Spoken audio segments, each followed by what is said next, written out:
Sudah? Halo, Oke ya. halo, Kita ulang lagi. Halo. halo, Sudah siap? suara saya terdengar jelas, Bu. Jelas, jelas, jelas. Oh iya, terima kasih, Bu. Ya. Oke, kita mulai ya. Iya, Bu. Diulang lagi. Iya. Selamat pagi dan salam sejahtera bagi kita semua. Sebelumnya saya ucapkan terima kasih kepada Dewan Juri atas kesempatan yang diberikan kepada kelompok kami untuk mempresentasikan proposal Science Project OSN yang berjudul Teknik Formulasi dan Pengujian Pelapisan Biji Bermikoriza Tahan Logam Berat untuk Revegetasi Bekas Tambang. Anggota kelompok kami yaitu saya sendiri Mahriani sebagai ketua, Imam Kurniawan, Veronica Rani Wahyudi, M. Sahri Ramadan sebagai anggota. Kami dari Program Studi Biologi Fakultas Matematika dan Ilmu Pengetahuan Alam Universitas Lambung Mangkurat, Kalimantan Selatan. Langsung saja kita buka slide pertama. Beberapa hal yang melatar belakangi kami dalam penulisan proposal ini yaitu adanya lahan bekas tambang di Kalimantan Selatan yang semakin meningkat, peraturan Menteri Kehutanan, penggunaan alat hydroseeding di Kalimantan Selatan untuk revegetasi lahan bekas tambang, pemanfaatan mikoriza dan tanaman penutup, bahan organik pembawa, serta adanya teknik pelapisan biji. Langsung saja kita ke lahan bekas tambang.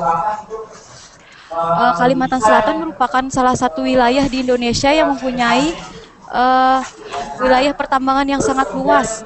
Sebagai aktivitas dari pertambangan tersebut, munculnya area lahan kritis yang semakin meningkat hingga mencapai 761.042 hektar. Keadaan lahan bekas tambang tersebut menimbulkan lapisan tanah yang berbeda, misalnya struktur tanah yang berbatu, struktur tanah yang berdebu dan tandus, sehingga mengurangi spesies hayati yang ada di tanah tersebut, sehingga mengurangi daya tumbuh tanaman yang ada di lahan. Selanjutnya, adanya kewajiban dari pemerintah mengenai kewajiban perusahaan pertambangan yang telah mendapat izin pakai kawasan hutan sebagai lahan pertambangan untuk merehabilitasi lahan bekas tambang di Kalimantan Selatan seluas 761.042 hektar.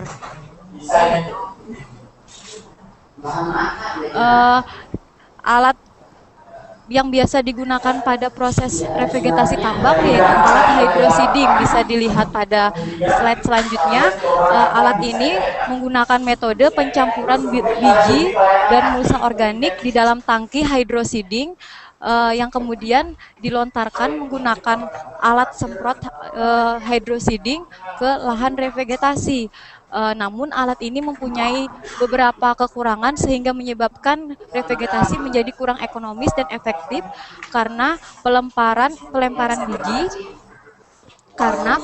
biji dengan jarak yang puluhan meter menyebabkan pemisahan komponen organik antara biji dan bahan pembawa. Selain itu juga menyebabkan kurang banyaknya pemakaian bahan organik. Selanjutnya, menurut kami solusi yang dapat dipecahkan mengenai beberapa masalah tersebut yaitu penggunaan cendawan mikoriza. Mikoriza merupakan mikroorganisme jenis cendawan yang dapat berasosiasi dengan membentuk simbiosis mutualisme dengan tanaman. Penggunaan mikoriza diharapkan mampu memperbaiki dan meningkatkan adaptasi tanaman terhadap kekeringan. Pada penelitian ini kami menggunakan cendawan mikoriza isolat MD yang diisolasi dari area lahan kritis pasca pertambangan Mandiangin, Kalimantan Selatan. Selanjutnya digunakan tanaman penutup yang biasa digunakan pada awal revegetasi lahan kritis pasca pertambangan. Tanaman yang biasa digunakan yaitu Piuria japonica, Centrosema pubescens, dan Colopogonium muconoides. Ketiga tanaman tersebut merupakan jenis tanaman yang umum digunakan, namun kami juga menggunakan tanaman jenis Isaeum barbatum asal tanah serpentin Mandiangin yang memang memiliki kemampuan yang baik untuk hidup dalam kondisi lahan yang ekstrim.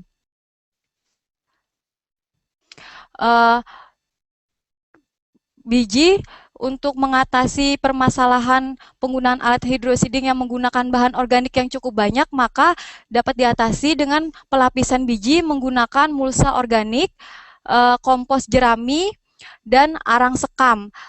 Penggunaan tersebut selain lebih mengurangi pemakaian biaya, juga dapat memanfaatkan bahan-bahan limbah pertanian sehingga mengurangi peningkatan limbah pertanian. Pelapisan biji sendiri berfungsi untuk mengubah permukaan biji yang berbentuk tidak teratur menjadi teratur, sehingga memungkinkannya disemai dengan jarak tanam yang tepat dan meningkatkan kinerja benih pada waktu benih tersebut dikecambahkan. Adapun tujuan dari penelitian kami ini, diharapkan kami mampu menghasilkan teknik produk biji bermikoriza serta mampu menyerap logam berat di area lahan bekas tambang, sehingga memudahkan dan mengefisienkan bagi perusahaan tambang maupun perusahaan reklamasi dalam proses revegetasi lahan bekas tambang, baik menggunakan teknik hydroseeding, aeroseeding maupun teknik lainnya, sehingga penelitian kami ini akan bermanfaat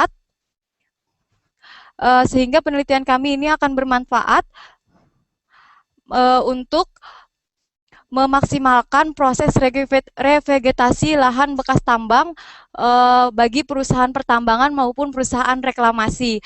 Secara umum, dengan adanya teknik pelapisan biji tersebut membantu pemerintah dalam hal pengembangan lahan kritis menjadi lahan produktif yang dapat digunakan untuk masyarakat, baik untuk pertanian maupun perkebunan.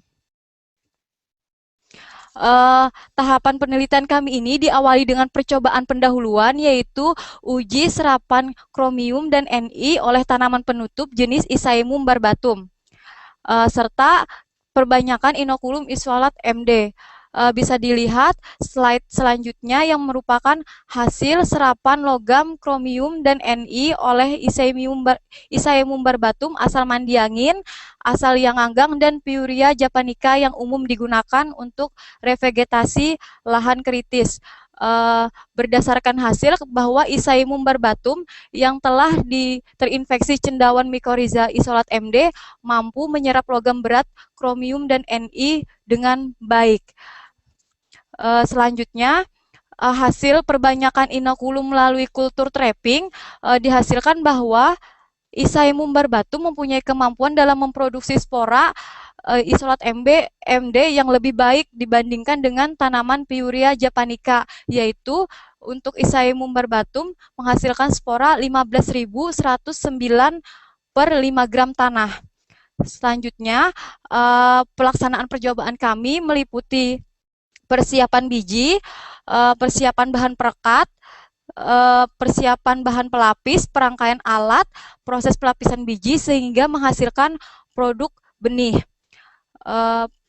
Biji tanaman penutup yang kami gunakan ada 4, yang telah kami sebutkan sebelumnya. Pertama-tama, biji dilakukan sterilisasi dengan menggunakan larutan Baiklin.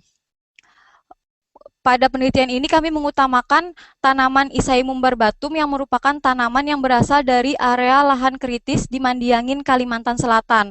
Tumbuhan ini mempunyai kemampuan yang baik karena toleran terhadap kondisi yang ekstrim. Kemampuan Isaeum barbatum tersebut tumbuh pada tanah serpentin diduga karena telah berasosiasi dengan cendawan mikoriza. Selanjutnya, persiapan rangkaian alat pelapisan biji, bisa kita lihat di slide selanjutnya. Cara pelapisan biji, yang pertama itu ada bagian motor penggerak, itu berfungsi untuk menggerakkan batang pengaduk. Halo? bisa mendengarkan batang pengaduk. Selanjutnya ada baki bulat untuk menggerakkan rotary shaker. Eh, Halo, Anda Halo. waktunya tinggal 1 menit ya. Iya, eh, pelapisan biji dilakukan di dalam alat yang telah kami rancang menggunakan bahan organik serta mikoriza serta pelapisan gipsum untuk memberi bentuk. Selanjutnya akan kami lakukan uji pelontaran menggunakan alat miniatur hydro seeding. Kerja alat tersebut menggunakan tabung bertekanan sehingga tekanan udara yang dilepaskan melalui tabung bisa melontarkan biji dengan jarak yang dapat diatur. Selanjutnya, uji perkecambahan biji dilakukan di Rumah Kaca Laboratorium Dasar FMIPA Unlam. Parameter yang kami amati yaitu pertumbuhan biji dan berat kering serta berat akar yang telah terinfeksi spora mycorrhiza. Percobaan dilakukan di Ya, percobaan waktunya pelontaran. habis. Iya, terima Halo? kasih. Oke. Iya, Baik ya, sekarang tiba waktunya untuk berdiskusi. iya, Anda siap ya? siap Bu. Oke, akan saya berikan waktu pertama kali kepada Bapak. Silahkan Pak, waktunya nanti kita kan 20 menit untuk berdua, jadi 10 menit begitu. Atau nanti kalau masih ada lanjutan kita. Bukannya 10 menit satu. Ya? Iya, 10 menit satu. Jadi kan 20 menit. Ya. 10 menit semuanya. Oh iya, jadi dengan baik ya, kita mulai untuk diskusi. Siap? Siap Ibu. Silahkan Pak. Terima kasih Ibu moderator yang telah menyediakan waktu untuk saya. Saya ingin bertanya, di sini Anda meneliti tentang pelapisan biji Maaf dan Bapak, kemudian maaf Bapak. ya Maaf Bapak, suara Bapak kurang terdengar. Mohon maaf Bapak. Iya. Iya, halo. halo, Iya, jelas? iya sudah jelas Bapak. Pertanyaan saya yang pertama adalah tentang di pengujian yang Anda lakukan hanya uji pelontaran ya microseeding-nya. Iya, Nah, kemudian ada pengujian kedua yaitu bagaimana pertumbuhan dari seeding yang sudah dibuat. iya, Nah, yang ingin saya pertanyakan adalah saat orang menaburkan benih itu kan dilontar. iya, Kemudian adakah efek dari pelontaran tadi terhadap daya tumbuh seed yang kita buat? iya. Terima kasih Bapak. Bisa saya jawab. Maka dari itu melalui pelontaran kami ini kami juga mengamati parameter keadaan biji yang telah mengalami pelontaran. Namun berdasarkan pustaka yang kami peroleh bahwa dengan pelapisan menggunakan gipsum itu dapat memperkuat dan memberi bentuk biji sehingga saat pelontaran kemungkinan besar biji yang dilontarkan tetap dalam keadaan utuh beserta dengan bahan pembawa dan mikorizanya. Terima kasih Bapak.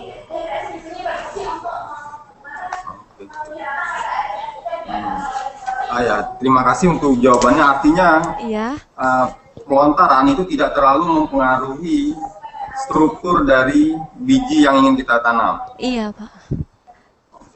Nah, yang kedua, di sini Anda menyatakan bahwa ingin menguji Iya, microseeding mungkin yang tahan terhadap logam berat. iya. Nah, apakah logam berat yang Anda maksudkan itu spesifik pada logam berat tertentu saja, atau segala macam logam berat bisa? Oh iya, terima kasih Bapak. Untuk logam beratnya, kebetulan untuk di lahan kritis pasca tambang itu yang umum ditemukan yaitu logam berat jenis nikel dan kromium. berdasarkan penelitian sebelumnya, jadi telah diuji coba bahwa tanaman dari Isaeum barbatum terutama dan isolat mikorizа yang kami gunakan itu memang telah mampu menyerap eh, mampu menyerap logam berat nikel dan kromium dengan baik dibandingkan dengan tanaman penutup yang umum digunakan pada proses revegetasi lahan kritis. Terima kasih. Terima kasih. Saya kira untuk saya cukup itu dulu. Baik, akan saya lanjutkan dengan pertanyaan saya. Iya. Kalau kita perhatikan, tadi kan akan melihat mikorizа yang tahan terhadap logam berat. Iya. Yang di sini yang menjadikan penyerapannya itu mikorizanya atau tanamannya? Oh iya. Terima kasih Ibu. Jadi mikorizа akan mampu menyerap dengan baik, mampu menyerap logam berat itu apabila telah bersimbiosis dengan jenis tanaman tersebut. Sebagai untuk ini kami mengutamakan tanaman Isaeum barbatum karena telah diuji kemampuannya untuk penyerapan logam berat dengan baik. Kemudian Ya. tadi Anda kan akan melapisi biji yang akan disebar dengan mikorizа dan sekam dan segala macamnya. Iya. Ya kan? Nah, sekarang kalau dalam kondisi seperti itu, berapa lama ketahanan dari biji tersebut sehingga nanti kan ada batas kapan dia harus ditanam? Iya. Iya, terima kasih Ibu. Untuk ketahanan dari biji itu, terutama untuk spora mikorizа itu tahan dalam rentan waktu yang cukup lama, bahkan 1 tahun. Dia akan aktif kembali apabila telah berasosiasi dengan akar tanaman. Jadi untuk ketahanan biji bisa cukup lama, mungkin dalam rentan waktu 1 tahun, karena isolat dari mikorizа itu tersendiri, spora dari mikorizа itu sendiri akan aktif apabila telah berasosiasi dengan akar tanaman yang hasil pertumbuhan dari biji tersebut. Nanti dalam penelitian ini pun akan diuji ketahanan dari biji tersebut. Untuk perkecambahan, ya, itu kan air sangat berpengaruh. Iya. Sementara kita tahu bahwa kondisi di lingkungan kita itu kelembaban kan sangat tinggi. Nah, bagaimana dengan ketahanan dari simbiosis keduanya? Apakah hal ini tidak berpengaruh pada daya tahan kapan dia berkecambah atau tidak? Terima kasih Ibu. Untuk keadaan kondisi yang lembab, maka dari itu penyimpanan harus dalam kondisi yang tidak lembab. Seperti itu Bu. Sebisa mungkin penyimpanan diletakkan dalam lokasi yang menghindarkan biji untuk berkecambah sebelum pemakaian. Apakah Anda akan menguji tentang batas dari kelembaban sehingga daya tahan dari biji tersebut bisa disimpan dalam waktu tertentu? Iya Bu, nanti kelembaban juga akan menjadi salah satu parameter mengenai batas kemampuan biji, batas penyimpanan dari biji tersebut.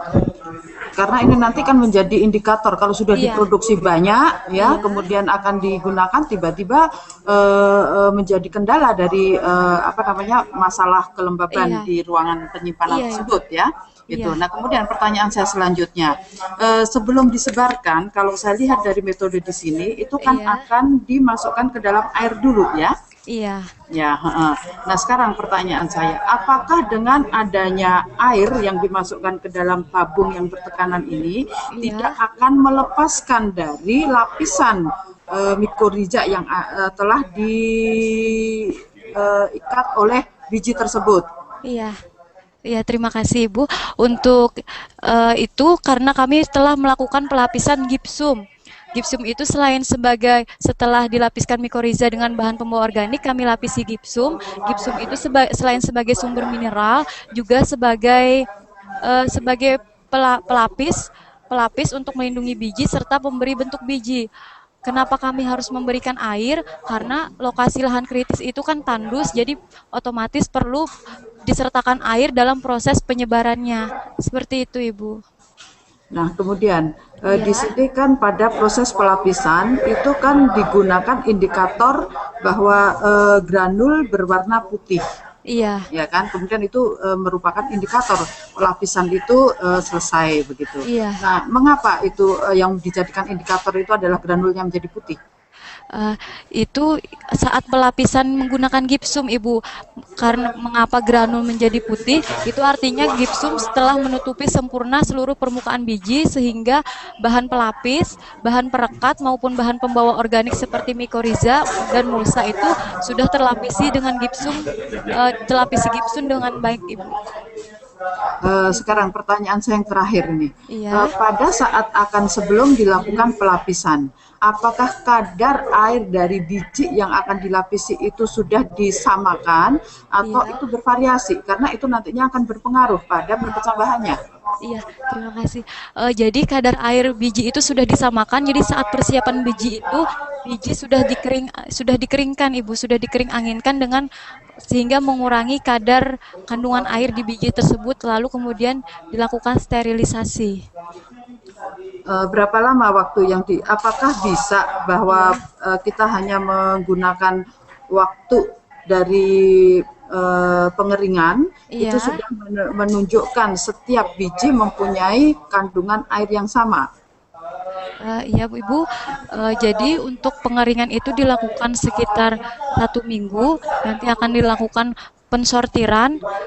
Jadi dipilih memang biji yang mempunyai kadar kadar air yang sama, yang kadar air yang tidak berbeda. Jadi sebelum dilakukan pengujian untuk pelapisan biji, biji memang harus disortir terlebih dahulu. Kalau ingin saya tahu ya berapa Iya, besar sih biji dari tanaman tersebut? tanaman tersebut sedikit agak Kecil kan? kecil seperti itu arang, bukan sekam padi itu, Ibu, sangat Hmm, kecil, bisa ada sangat fotonya, kecil. bisa, iya, jadi perlu Mm-mm. dilakukan pelapisan. Nah, enggak, Iya, maksud saya tadi kan Anda akan mensortir. Bagaimana iya. cara pensortiran dari biji-biji tersebut? Nantinya bahwa biji ini yang berpotensi untuk bisa dilanjutkan untuk proses pelapisan dan biji mana yang tidak bisa. Oh iya, terima kasih, Bu. Jadi untuk itu nanti kami melakukan pengeringan matahari sekitar 7 hari. Nanti bisa dilihat dari keadaan fisik dari biji tersebut. Nanti apabila bagian biji itu kurang, keadaan fisiknya tidak terlalu basah atau terlalu kering, nanti akan kami tidak ikutkan. Jadi hanya biji-biji yang eh, memang benar-benar bagus yang akan kami, Penyortirannya dengan cara apa? dengan cara pengayakan. Iya, dengan cara pengayakan, Ibu. Dengan Nanti, pengayakan ya. Jadi hanya biji-biji yang mempunyai diameter tertentu nantinya iya, itu yang jadi homogennya ya, iya seperti itu. benar sekali, Ibu. Terima Baik, kasih. terima kasih. Waktunya kebetulan juga sudah habis, ya. Iya, Saya ucapkan terima kasih dan sama-sama. kami akan melanjutkan ke sesi berikutnya. Iya.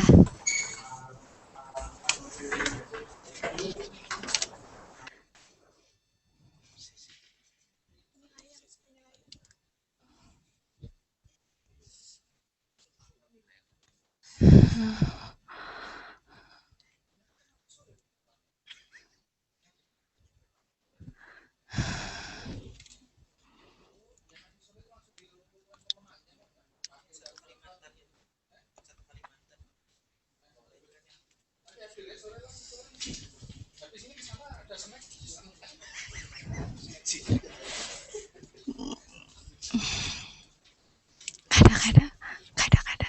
Nungguin aja, Kim. Ibunya aja kada minum.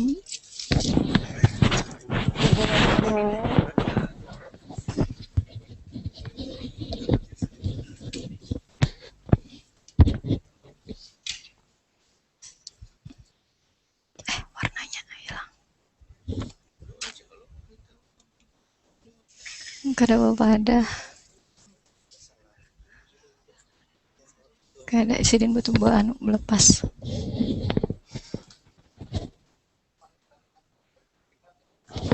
Iya.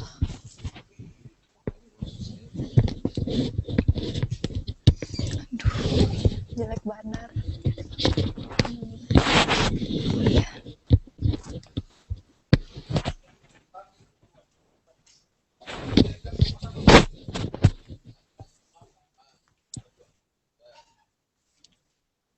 300.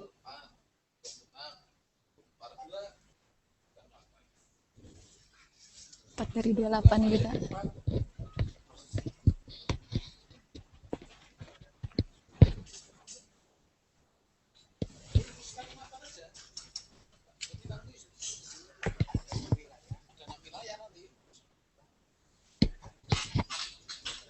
Sini saya masuk Jakarta, masuk UI anak ada.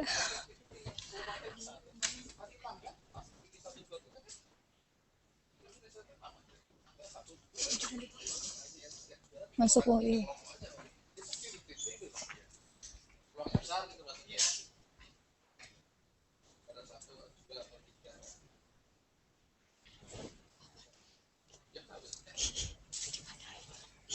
Aku ada tahu semester. Yang mana? Iya, operator awal tadi, Pak. Sama Bapak ini.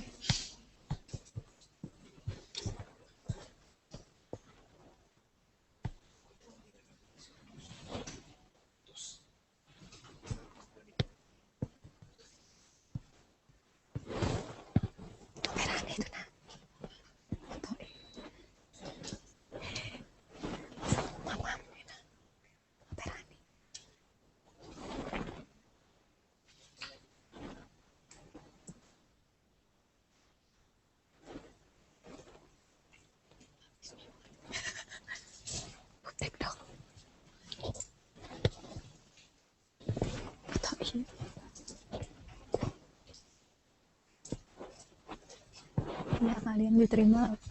Kalian anjir bagus banget.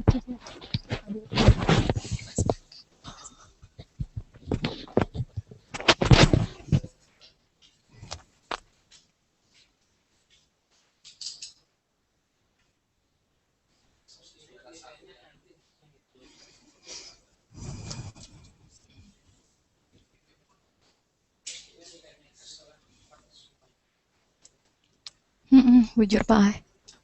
Setelah presentasi baru mulai.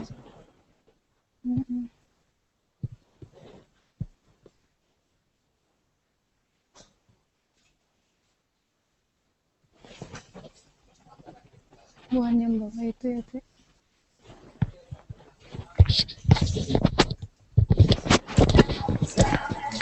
Halo. Halo, ini sudah siap untuk yang presentasi kedua ya? Iya, Bu. Nah, oke. Belum, Bu. Maaf, belum katanya, Bu. Anda sudah selesai untuk presentasi, maka tolong disiapkan untuk yang kedua. Iya. Nah, oke ya, ditunggu. Iya, Bu. Terima kasih banyak, Bu. Kembali. Selamat pagi. Pagi.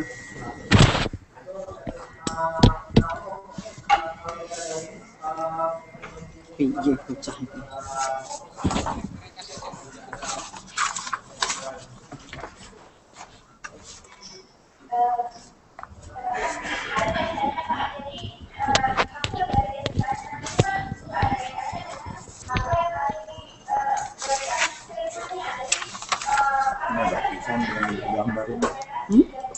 Mereka tuh nggak ada presentasinya. Bukan sih. Ini nggak buat. Kalah tuh. Iya. Sudah, Pak.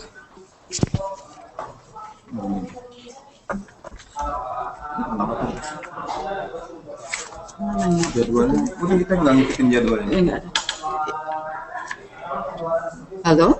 Halo, ya Bu. Sudah dengar ya? Ini kelompok mana ini? Dari dengan judul Inovasi Kompor Berbahan Bakar Biopelet Biji Karet, Bu.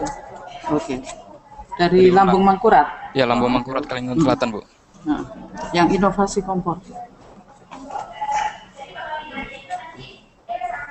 Nggak ada. PowerPoint-nya kok nggak ada? Nggak ada. PowerPoint-nya.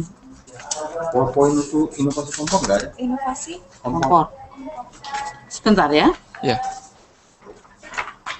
Nggak ada. Ini dua lagi.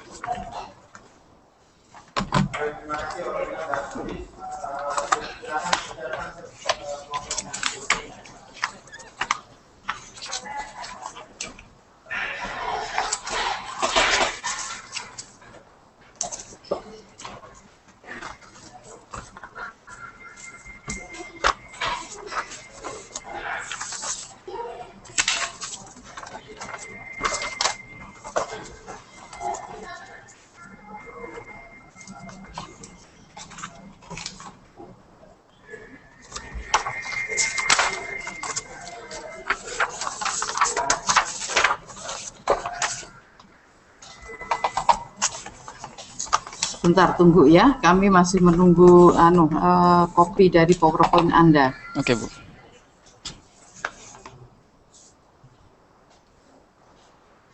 Ada kelihatan juga. Aturannya saya berikan dulu bahwa Ya. nanti akan diberikan waktu 10 menit untuk Anda presentasi. Iya, Bu. Ya, kemudian nanti 10 menit untuk diskusi. Oke, Bu. Ya, setelah selesai diskusi, nanti Anda serahkan ke kelompok berikutnya. Iya, Bu. Oke. Nah, 2 menit sebelum waktu presentasi selesai, akan saya berikan tanda bahwa waktu Anda tinggal 20 menit. Oke, Bu.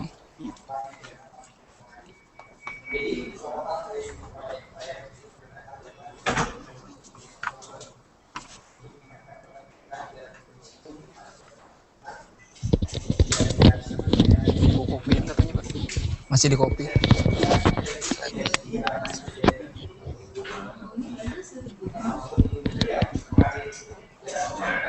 Sudah, Pak. Semana sudah mengkonfirmasi, katanya sudah aja. Telepon tadi pagi.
Masih ada suaranya dulu waktu bermati di sini.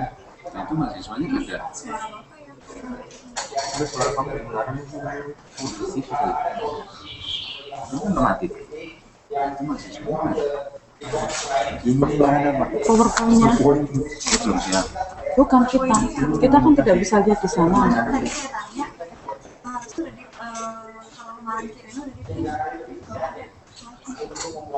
Terus gimana sekarang?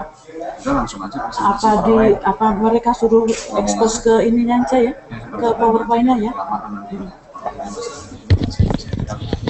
Baik, oke, siap ya? Ya.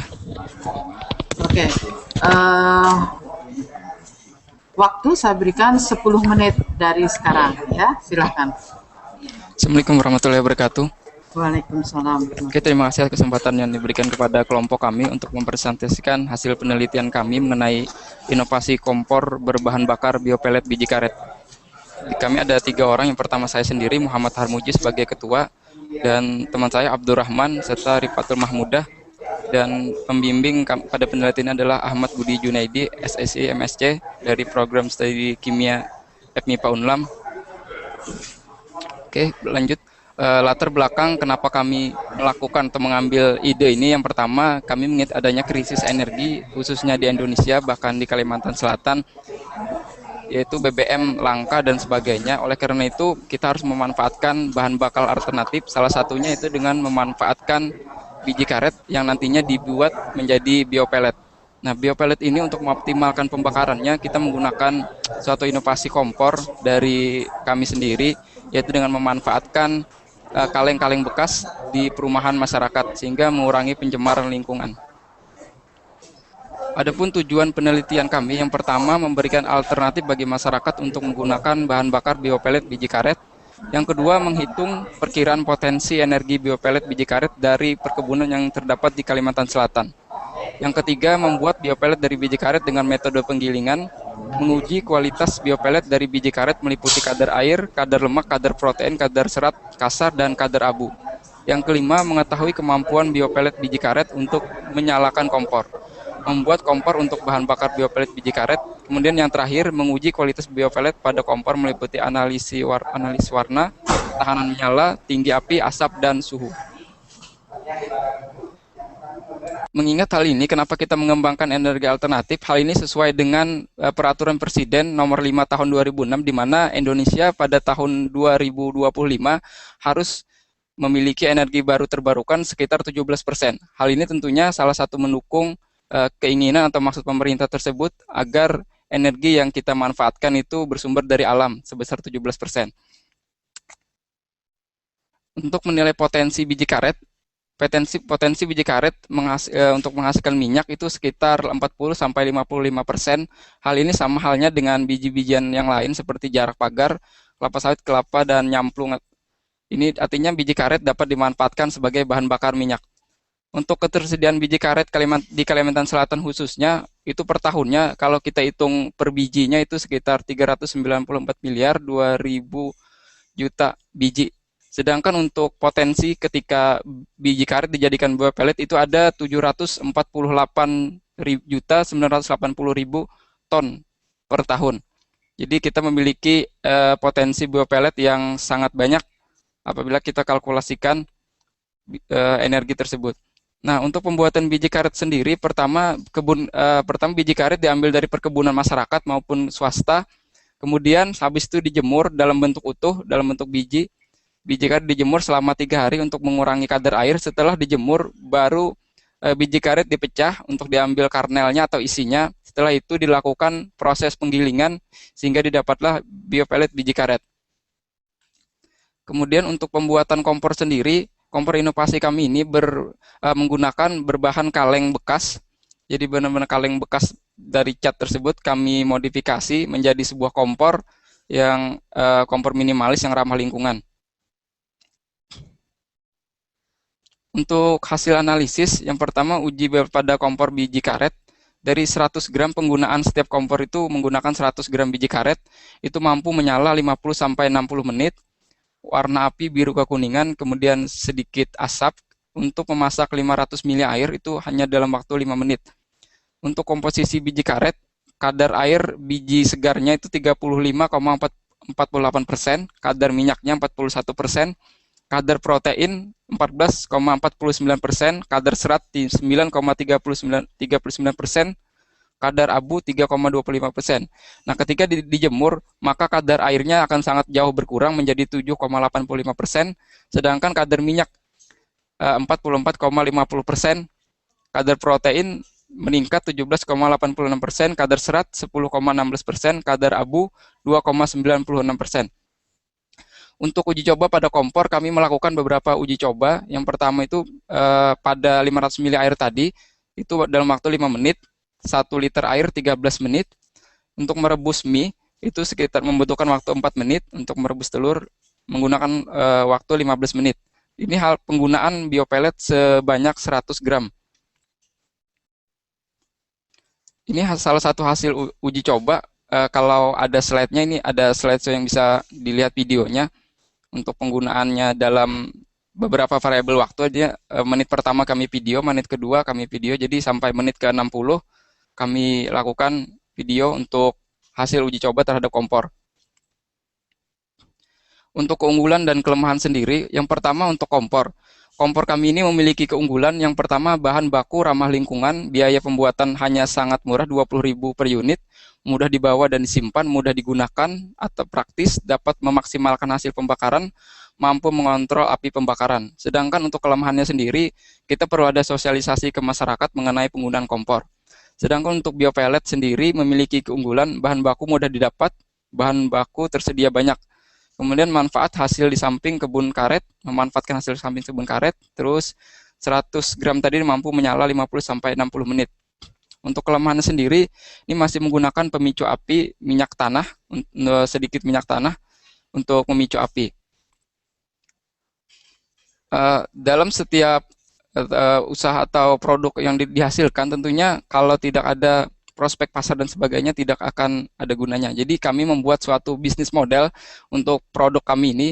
Yang pertama nantinya akan bekerja sama dari berbagai aspek. Yang pertama itu untuk bahan baku kaleng cat itu sendiri nantinya akan bekerja sama dengan pemulung.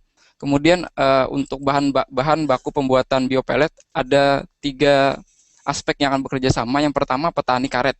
Petani karet ada 2 tipe. Yang pertama tipe A ini mereka yang hanya menjual biji karet. Kemudian petani karet tipe B ini yang barter. Jadi mereka mengasih kami karet, kemudian kita mengasih mereka biopelet biji karet untuk bahan bakar maupun dijual.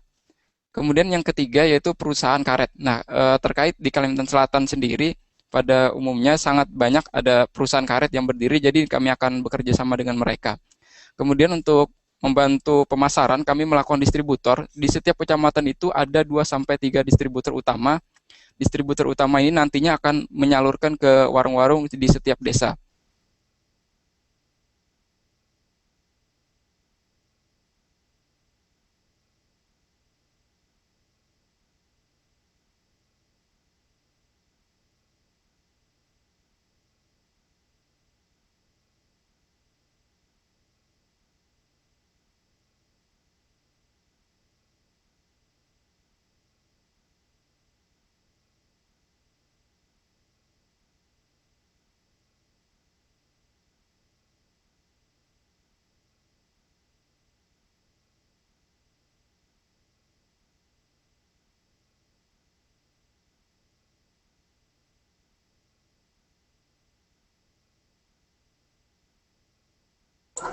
Tes.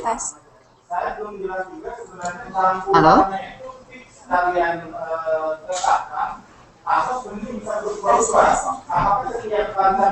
Tes, bisa didengar?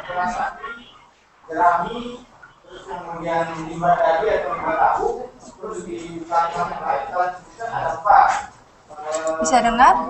Halo? Di sana?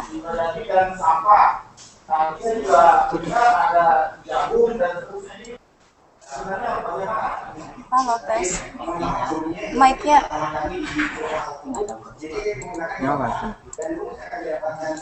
Bisa didengar?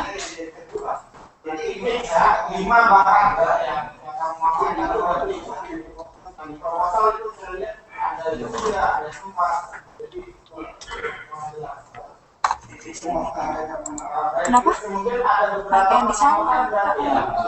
Yang di sana. Di sini sih itu.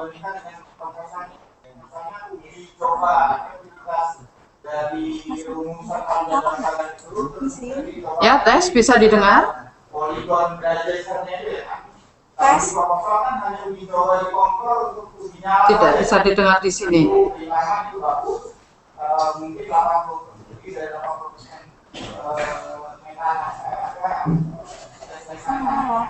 Tidak bisa didengar di sini.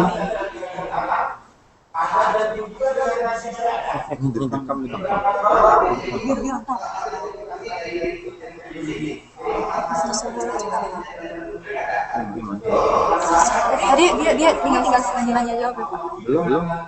Masih presentasi. Masih 3 menit lagi presentasi.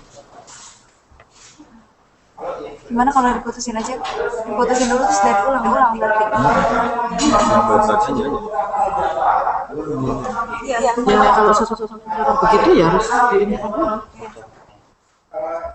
Enggak. Ini Koneksinya ini. enggak kedengeran ya, Bu.